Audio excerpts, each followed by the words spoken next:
Dear student, कैसे हैं आप लोग। बहुत स्वागत है आपका मिशन इंस्टीट्यूट प्रयागराज में। हम लोगों ने यूपीएसआई और यूपी पुलिस के लिए ऑनलाइन बैच का शुभारंभ किया हुआ है और इसमें रीजनिंग की क्लासेस, मैथ की क्लासेस, बाकी विषय की क्लासेस आपको लगातार मिलती रहेंगी। आज से आपकी मैथमेटिक्स शुरुआत हो रही है। आइए देखते हैं मैथमेटिक्स में हम लोग को क्या करना है, कैसे करना है।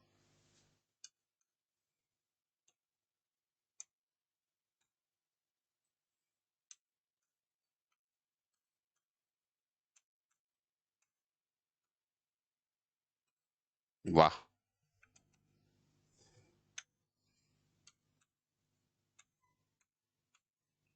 मैथ शुरू हो रहा है और इस मैथ के अंदर में हम लोग को क्या पढ़ना है, आओ देखते हैं। हम लोग को शुरुआत करना है। पहले तो हम एक टॉपिक लिख दे फटाफट कि सिपाही हो चाहे दरोगा हो, उसके अंदर क्या क्या पूछा जाएगा। आओ देखते हैं सिलेबस आपका क्या है। तो आप शुरुआत करेंगे नंबर 1, संख्या पद्धति। इसको अंग्रेजी में कहेंगे नंबर सिस्टम पद्धति। नंबर 2, दशमलव पढ़ेंगे आप, दशमलव भिन्न, भिन्न, डेसिमल एंड फ्रैक्शन। नंबर 3 पर आप पढ़ेंगे लघुत्तम, एलसीएम एचसीएफ, लघुत्तम, महत्तम। अगले नंबर पर आप पढ़ेंगे औसत, एवरेज। 5 पर पढ़ेंगे आप सरलीकरण। 6 पर आप पढ़ेंगे प्रतिशत।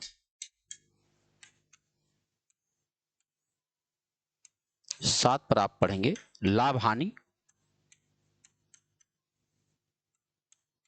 और इसी में आपको बट्टा भी पढ़ना है, बट्टा।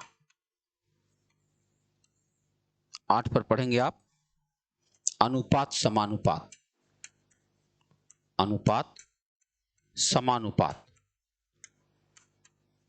इसको कहेंगे रेशियो एंड प्रपोर्शन। ये टॉपिक का नाम है। कुल 17 चैप्टर लिखकर आता है। मान के चलो आपको लगभग 20 पढ़ना रहता है और उसके बाद विविध पढ़ना रहता है। और क्या क्या रहेगा मैं सारा लिख के दिखाता हूं आपको। 8 के बाद 9 नंबर पर जाएंगे आप, तो अनुपात के बाद आपको साझा पढ़ना, साझा। और आप मिश्रण भी पढ़ लीजिए, अच्छा रहेगा। सीधे सीधे मिश्रण लिखकर तो नहीं आता है, लेकिन सवाल बन जाते हैं, अनुपात के नाम पर ही बन जाते हैं, इसलिए पढ़ लेते हैं, ज्यादा ठीक रहता है। 11 पर जाएंगे तो आपको वर्क एंड टाइम मिलेगा, काम समय। 12 पर जाएंगे तो पानी टंकी मिलेगी। 13 पर जाएंगे तो आपको समय दूरी मिलेगी, समय दूरी। 14 पर जाएंगे तो रेलगाड़ी धारा मिल जाएगी, रेलगाड़ी और धारा। 15 पर जाएंगे तो साधारण ब्याज मिल जाएगा और 16 पर जाएंगे तो चक्रवृद्धि ब्याज मिल जाएगा, चक्रवृद्धि ब्याज। 17 पर जाएंगे तो मेंसुरेशन मिल जाएगा, मेंसुरेशन। और मेंसुरेशन में आपको 2D 3D दोनों पढ़ना होता है, यानी क्षेत्रफल और आयतन दोनों पढ़ना। 18 नंबर पर जाएं तो हमें मिल जाएगा DI। DI मतलब होता है डाटा इंटरप्रेशन। इसके बाद लिखा है विविध। अब जब उसने विविध लिख दिया तो विविध में क्या होगा, विविध में कौन सी गणित पूछी जाएगी। हालांकि 2017 की यूपीएसआई के अंदर कई सारे नए टॉपिक पूछे गए, मैं लिख रहा हूं। 21 में तो नहीं पूछे गए थे, लेकिन 17 वाले में क्या क्या पूछा गया था बताता हूं। विविध के नाम पर वहां क्या पूछा गया, विविध के नाम पर वहां पूछा गया था एपी, जीपी, एचपी के नाम से सवाल था। इसके अलावा सांख्यिकी से संबंधित एक सवाल था। इसके अलावा समुच्चय से सवाल था। इसके अलावा क्रमचय संचय था, क्रमचय, संचय और प्रायिकता। कभी कभी तो कैलेंडर का एक सवाल भी दिया हुआ था, वो भी लिख दे। हालांकि कैलेंडर तो आप उसमें पढ़ते होंगे जो है रीजनिंग में। तो ये आपके सामने जो बोर्ड पर लिखा हुआ है, अगर एक आदमी ये चाहता है कि उसको मैथ में पूरे 40 के 40 क्वेश्चन उससे हल हो जाए, तो इतनी बातें अगर वो ठीक से समझ ले, ठीक से समझना किसे कहते हैं, वो तो आप एग्जाम के दौरान आपने देख ही लिया होगा कि केवल वही पेपर, वही क्वेश्चन आप हल कर पाए होंगे जिस पर आपकी ठीक से पकड़ थी, नहीं तो फिर गलत ही हुआ था। तो इतने टॉपिक पर हमें चर्चा करनी। इतने टॉपिक के बाद अब हम पहला टॉपिक शुरू करेंगे। इसमें से शुरुआत यहीं से करेंगे, संख्या पद्धति से। संख्या पद्धति एकदम शुरुआती चैप्टर है जिसके अंदर आपको तमाम छोटी छोटी चीजें पढ़नी रहती हैं। तो शुरुआत करते हैं हम संख्या पद्धति से। जैसे हम संख्या पद्धति शुरू करेंगे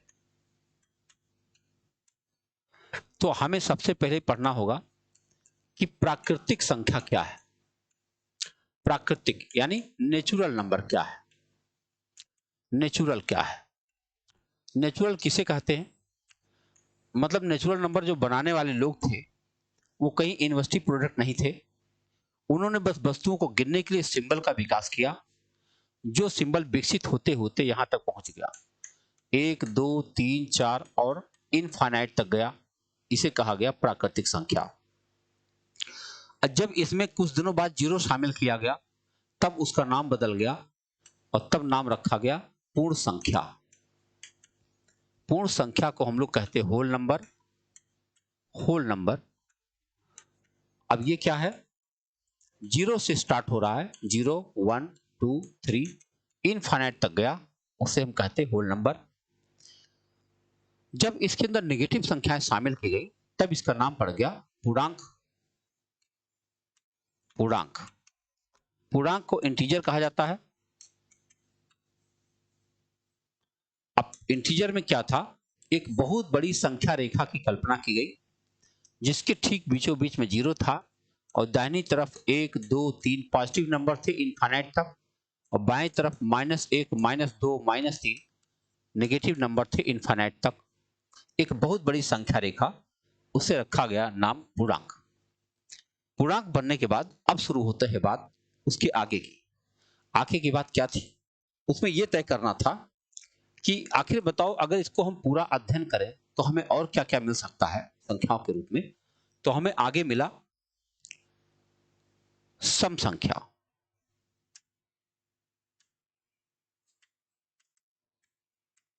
सम संख्या मिला। देखो, सम संख्या को हम लोग इवन नंबर कहते हैं।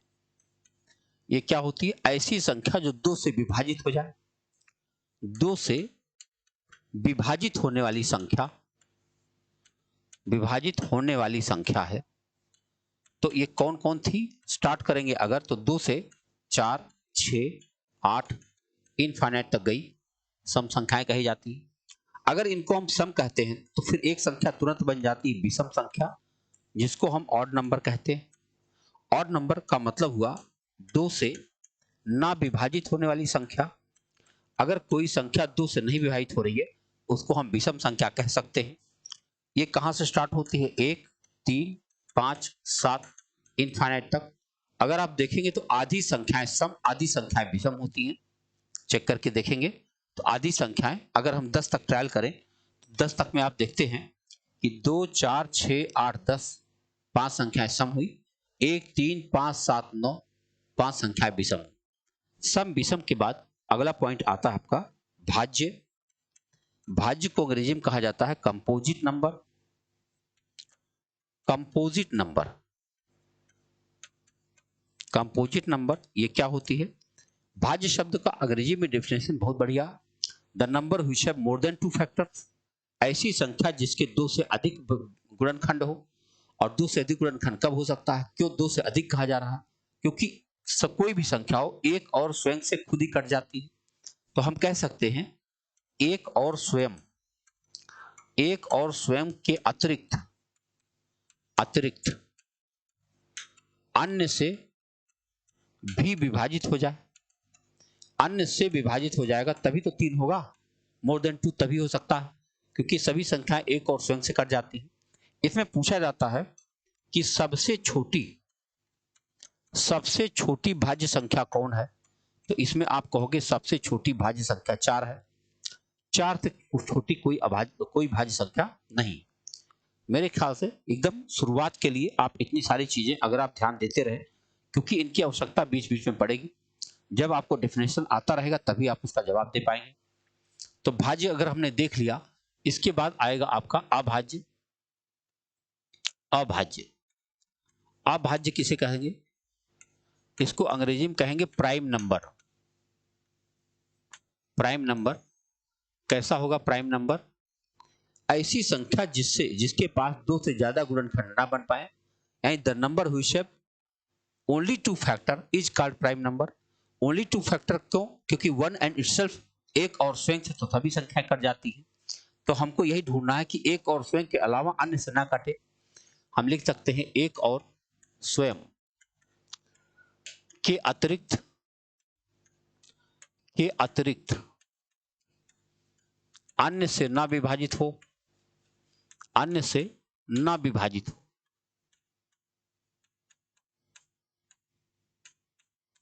और कटेगा ही नहीं, तो बताओ सबसे पहले सबसे छोटी अभाज्य संख्या किसको आप कह देंगे? प्रश्न तुरंत पूछा जाता है, सबसे छोटी अभाज्य संख्या, सबसे छोटी अभाज्य संख्या क्या होगी? 2। और 2 सबसे छोटी अभाज्य संख्या। इसके साथ साथ एक और जानकारी है इसके साथ कि यह एकमात्र सम अभाज्य संख्या है। सम अभाज्य है, यानी ये हुआ कि कोई और संख्या जो सम संख्या हो वो अभाज्य नहीं हो सकती। केवल 2 ही है जो सम भी है और अभाज्य भी है। यहां प्रश्न पूछा जाता है कि 1 से 100 तक की गिनती में कुल कितनी अभाज्य संख्याएं पाई जाती हैं? तो आप कहोगे 1 से 100 तक अगर देखा जाए तो कुल 25 अभाज्य संख्याएं पाई जाती हैं। एकदम याद होना चाहिए, कई बार पूछा जा चुका है ये सारी चीजें, जिसमें से 1 से 50 तक 15 संख्याएं होती हैं और 50 से 100 तक 10 संख्याएं होती हैं। तो ये एकदम आपके दिमाग में याद रहना चाहिए। जब आपके पास अभाज्य संख्याएं हो जाती हैं तो फिर आता है जुड़वा अभाज्य संख्या। जुड़वा अभाज्य संख्या क्या है? इसको अंग्रेजी में कहेंगे twin prime. Twin prime number किसे कहते हैं? ट्विन प्राइम नंबर होता है कि 2 के अंतर पर पाई जाने वाली अभाज्य संख्याएं ट्विन प्राइम कहलाती हैं। दो के अंतर पर पाई जाने वाली, 2 के अंतर पर पाई जाने वाली अभाज्य संख्याएं होती हैं। अब यहां प्रश्न उठ जाता है कि 1 से 100 के बीच कितनी जुड़वा अभाज्य संख्याएं पाई जाती हैं? तो आपका प्रश्न होगा 1 से 100 के बीच 8 जोड़ी जुड़वा अभाज्य संख्याएं पाई जाती हैं। 8 जोड़ी कौन कौन है? देखो, 3 और 5, 5 और 7, 11 और 13, 17 और 19, 29 और 31, 41 और 43, 59 और 61, 71 और 73। देखो 1 2 3 4 5 6 7 8, 8 जोड़ी संख्या ऐसी होती हैं जिनको हम जुड़वा अभाज्य की श्रेणी में रखते हैं। यहां तक बात हो गई। आगे बढ़े तो हम कह सकते हैं कि सह अभाज्य संख्या क्या होती है। देखो सह अभाज्य क्या होता है? सह अभाज्य को अंग्रेजी में कहा जाता है को प्राइम। को प्राइम नंबर चाहिए। ये क्या होता है को प्राइम? को प्राइम नंबर होता है ऐसी संख्याओं का समूह जिनका महत्तम 1 होता है। देखो ऐसी संख्याओं का समूह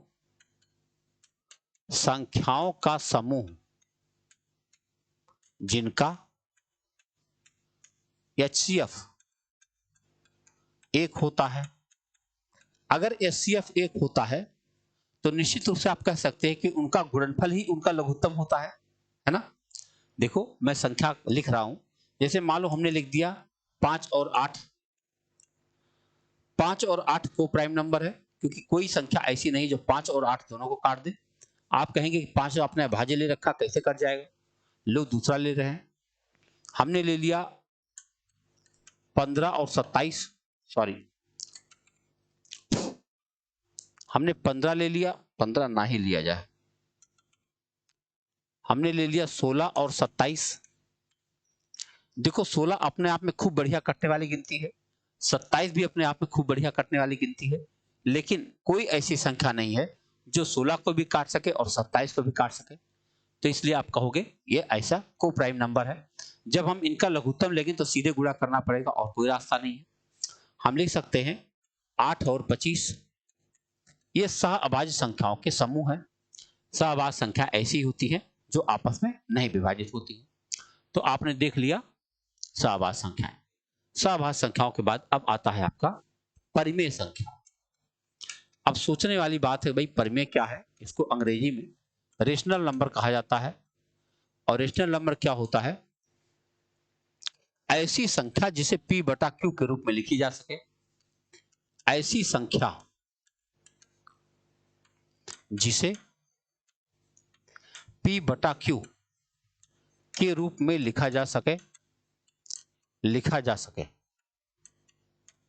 और इसमें एक शर्त भी है। वो शर्त है जहां Q is not equal to 0 है, लिखा जा सके और Q शून्य नहीं होना चाहिए। Q शून्य हो जाएगा तो गलत हो जाएगा। क्या गलत हो जाएगा? अगर मान लो कोई संख्या है और उसको आप 0 से भाग देंगे तो ये क्या हो जाएगा? अपरिभाषित हो जाएगा। क्या हो जाएगा? अपरिभाषित हो जाएगा, नॉट डिफाइन हो जाएगा। इसीलिए भी तब फिर वो संख्या कुछ बन ही नहीं पाएगा। तो इसीलिए मना किया गया है Q शून्य नहीं होना चाहिए। तो अगर Q शून्य नहीं होना चाहिए तो ऐसी कितनी संख्याएं हैं जिनको आप परिमेय संख्या कह सकते हैं? तो आप कहेंगे कि ऐसे कुल 3 प्रकार की संख्याएं होती हैं जिनको हम परिमेय संख्या कह सकते हैं। नंबर 1, सभी पूर्णांक संख्याएं परिमेय होती हैं। सभी पूर्णांक संख्याएं परिमेय होती हैं, यानी all integer are rational number. Number 2, सभी भिन्न संख्याएं परिमेय होती हैं। सभी भिन्न संख्याएं परिमेय होती हैं, all fractions are rational number. जैसे 2/3, 5/8, 22/7, 4/9, कुछ भी ले लो आप। अगर वो P बटा Q के रूप में दिखाई पड़ रही है जिसका हर शून्य नहीं है तो समझो कि सारी की सारी परिमेय संख्या है। और तीसरा आखिरी पॉइंट है इसका, शांत तथा अशांत आवर्ती दशमलव संख्याएं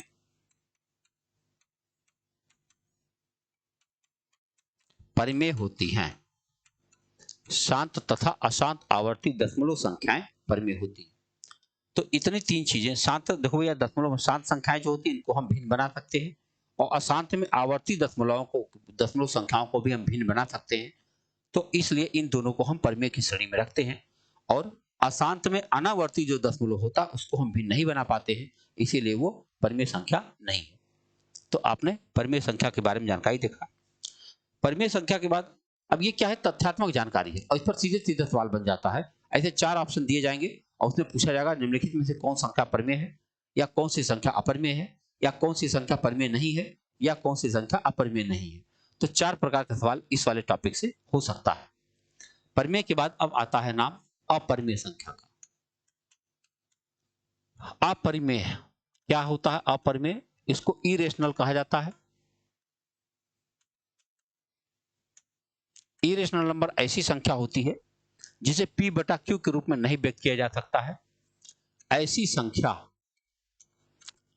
संख्या जिसे P बटा Q के रूप में न लिखा जा सके, वो लिख ही नहीं सकते आप, न लिखा जा सके। सोचो, लिख ही नहीं सकते आप। देखो कौन सी संख्या है? √3, 2 + √5,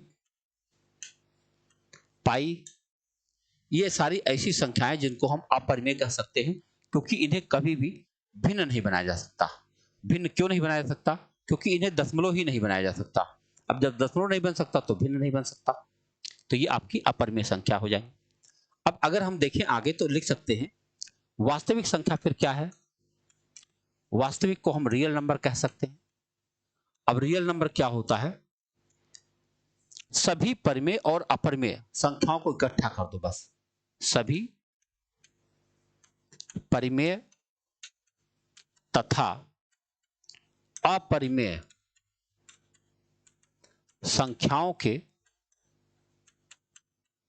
समुच्चय को वास्तविक संख्या कहते हैं। सभी परिमेय तथा अपरिमेय संख्याओं के समुच्चय को हम वास्तविक संख्या कहते हैं। यानी जितनी हमने रेशनल में देखी, जितनी हमने इरेशनल में देखी, वो सब की सब वास्तविक संख्या कहलाती हैं। इसको आप एक और भाषा में कह सकते हैं कि जिन संख्याओं का हम अपने व्यवहार में इस्तेमाल कर पाते हैं, वो सब की सब परिमेय संख्या होती है, वास्तविक संख्या होती है। तो अगर ये वास्तविक होती है तो कोई तो और संख्या होगी जो वास्तविक नहीं होगी, उसको हम लोग क्या कहेंगे? काल्पनिक संख्या कहेंगे, या इमेजिनरी नंबर कह सकते हैं, या अवास्तविक संख्या कह सकते हैं। अवास्तविक संख्या क्या है? यानी इमेजिनरी नंबर क्या होता है? इमेजिनरी नंबर होता है ऐसी संख्या जिनका अस्तित्व संभव ना हो, ऐसी संख्या जिसका अस्तित्व संभव ना हो, संभव ना हो। अब अगर अस्तित्व संभव नहीं होगा तो कौन सी संख्या होगी जिसका अस्तित्व नहीं होता है? देखो, -25 इसका अस्तित्व नहीं है। किसी भी नेगेटिव नंबर का वर्गमूल नहीं निकाला जा सकता है, और वर्गमूल ही नहीं, कोई भी सम संख्या का रूट नहीं निकाला जा सकता। ना तो स्क्वायर रूट हो पाएगा, ना फोर्थ रूट हो पाएगा, ना सिक्स्थ रूट हो पाएगा, ना एट्थ रूट हो पाएगा। क्यों नहीं हो पाएगा? क्योंकि माइनस इंटू माइनस प्लस हो जाता है, इसीलिए नहीं हो पाएगा।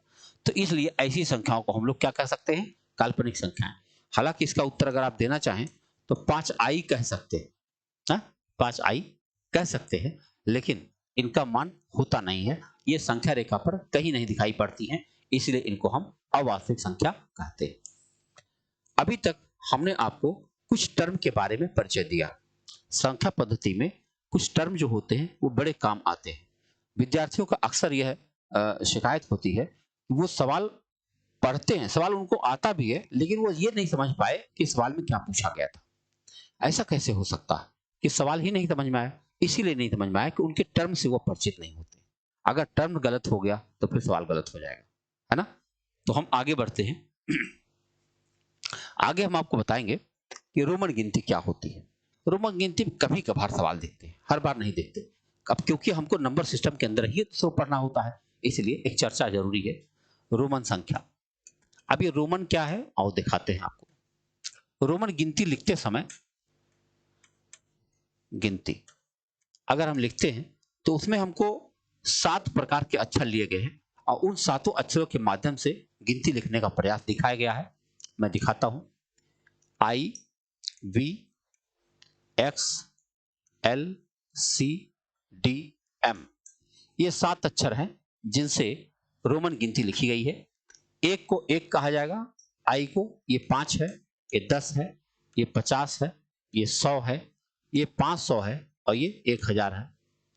इतने सारे सिंबल बना दिए गए, और इतने सारे सिंबल से देखो हमारी गिनती में 10 सिंबल है ना, इसलिए दार्शनिक पद्धति कहा जाता है। इनके सिंबल में 7 अक्षर लिए गए, उन 7 अक्षर से गिनती लिखने का प्रयास किया गया है। वो प्रयास कैसा किया गया आओ देखते हैं। कुल 3 छोटे छोटे नियम हैं, उन छोटे नियम को हम बताएंगे तो आपको रोमन गिनती लिखना आ जाएगा। पहला रूल है, किसी अंक को 3 से अधिक बार दोहराया नहीं जा सकता, दोहराया नहीं जा सकता। किसी अंक को 3 से अधिक बार दोहराया नहीं जा सकता। दूसरा नियम है, बड़े अंक के पहले छोटा अंक प्लस माइनस तथा बड़े अंक के बाद छोटा अंक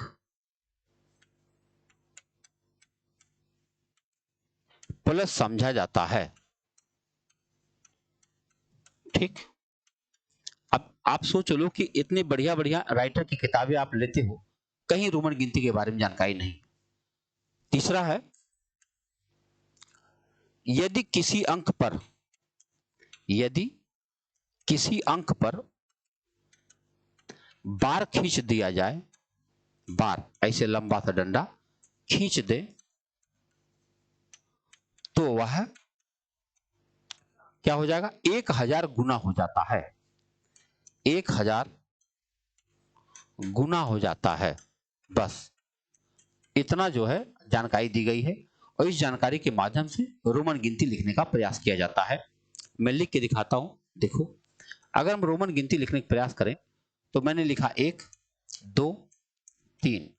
अब देखो मना किया गया है, 3 से ज्यादा बार आप उसे रिपीट नहीं कर सकते, तो क्या करें, पहले 5 बना दीजिए, और 5 के पहले 1 बना देंगे 4 हो जाएगा, 5 के बाद 1 बना देंगे 6 बन जाएगा, 5 के बाद 2 बना देंगे 7 बन जाएगा, 5 के बाद 3 बना देंगे 8 बन जाएगा। अब 9 फिर नहीं बन पाएगा, तो पहले आप 10 बना दीजिए, और 10 के पहले 1 बना देंगे तो 9 बन जाएगा। 1 से लेकर 10 तक गिनती आपके सामने है। आगे बढ़िए। अगर ये 10 है और ये 20 है और ये 30 है तो 40 फिर नहीं हो पाएगा, तो सबसे पहले आप 50 बना लीजिए, और 50 के पहले 10 बना देंगे तो 40 हो जाएगा। यही एक्सेल नंबर है जिसके कपड़े आप लोग पहनते हैं। तो एक्सेल यल हो गया, यल के बाद यस बना देंगे 10 60 हो जाएगा, फिर ये 70 हो जाएगा, फिर ये 80 हो जाएगा। अब 90 फिर नहीं हो पाएगा, तो 100 बना दीजिए, और 100 के पहले 10 बना दीजिए, 90 बन जाएगा। क्लियर। एक बात और, किसी अंक पर बार खींचने का तात्पर्य क्या होता है। मान लो डी का मतलब 500 आपको मालूम है, अगर हम डी के ऊपर एक लाइन खींच दें तो गुणा 1000 हो जाएगा, यानी कुल 5 लाख हो जाएगा। ये बहुत था, जिस जमाने में यह गिनती लिखी गई थी उस जमाने में 5 लाख बहुत बड़ी बात हुआ करती थी, है ना। इसलिए 5 लाख की कोई कल्पना भी नहीं कर रहा था।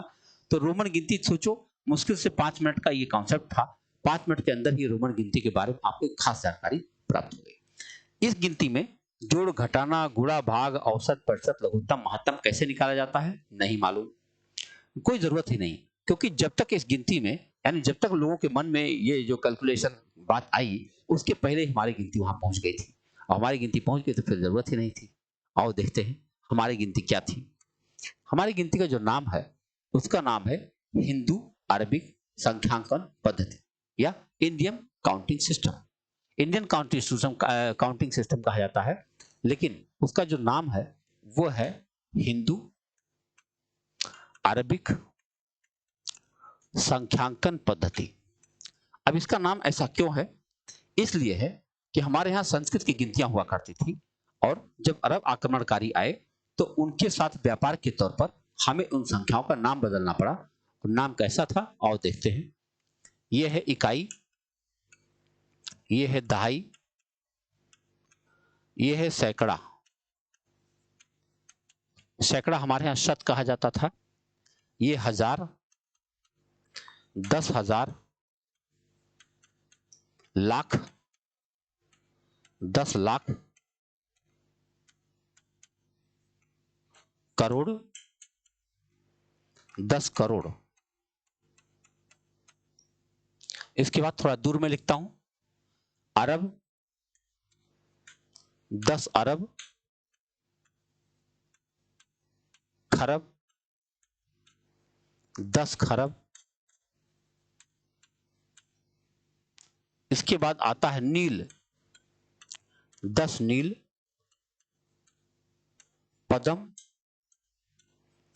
10 पदम, शंख, 10 शंख, और महाशंख। एक लिख करके 19 बार जीरो बना देंगे तो आपका एक महाशंख बन जाएगा। जीरो के काउंटिंग अगर हम देखना चाहें तो इकाई में जीरो नहीं होता है, दहाई में एक जीरो है, इसमें 2, इसमें 3, इसमें 4, इसमें 5, इसमें 6, 7, 8, इसमें 9 जीरो, यानी एक लिखकर 9 जीरो बनाइए, एक अरब हो जाएगा।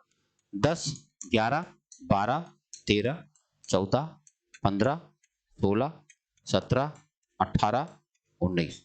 एक लिख करके 19 जीरो बना देंगे आपको, तो आपका महाशंख बन के तैयार हो जाएगा। यह गिनती हमारे देश में लागू हुई, पूरे लगभग एशिया में लागू हुई। फिर जब यूरोप में गई तो वहां पर इस गिनती की मुलाकात एक अलग प्रकार की जाति से हुआ, उसका नाम था क्रिश्चियन। उन्होंने मना किया कि हम अरबी गिनती नहीं बोल पाएंगे, तो उन्होंने अपनी गिनती बनाई, उसका नाम रखा अंतरराष्ट्रीय पद्धति। मैं थोड़ा सा कलर बदल दूं, अंतरराष्ट्रीय पद्धति उन्होंने बनाया, अंतरराष्ट्रीय पद्धति, अंतरराष्ट्रीय पद्धति क्या बनाया? इकाई को उन्होंने यूनिट बोला, दहाई को टेंस, हंड्रेड्स, इसको थाउजेंड कहा, इसको 10,000 कहा, इसको मिलियन बोला, 10,000 नहीं 100,000, इसके बाद आएगा आपका 100,000 और फिर आएगा मिलियन। देखो मिलियन बिलियन, आजकल आप जब इकोनॉमिक खबरें पढ़ेंगे तो उसमें खूब मिलियन बिलियन ट्रिलियन का इस्तेमाल हो रहा है। तो आपको यह पता होना चाहिए कि हमारा मिलियन, उनका मिलियन हमारे कितने के बराबर होता है, उनका बिलियन हमारे कितने के बराबर होता है।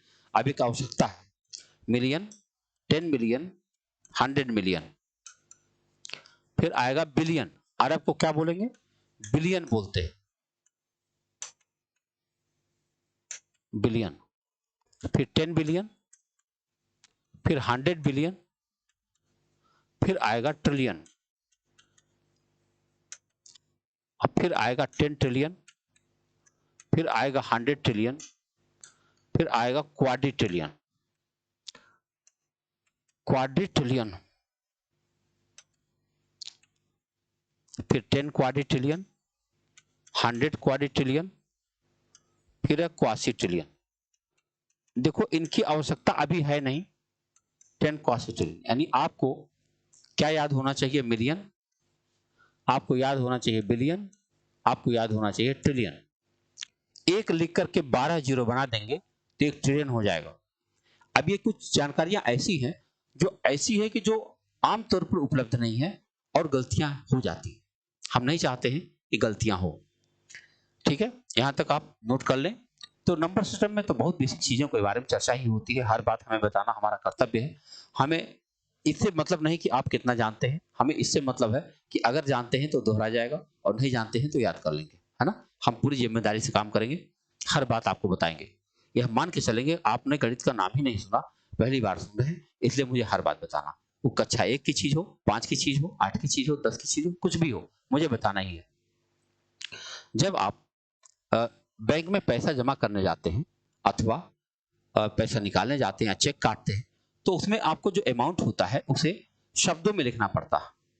शब्दों में, जैसे आपने 10,000 रुपए कहीं निकाला या डाले तो 10,000 रुपया लिखना पड़ता था, 10,000 रुपीज ओनली लिखना पड़ता है। तो मान लीजिए जल्दी ही, भगवान करें ऐसा हो, देखो मैं क्या लिख रहा हूं,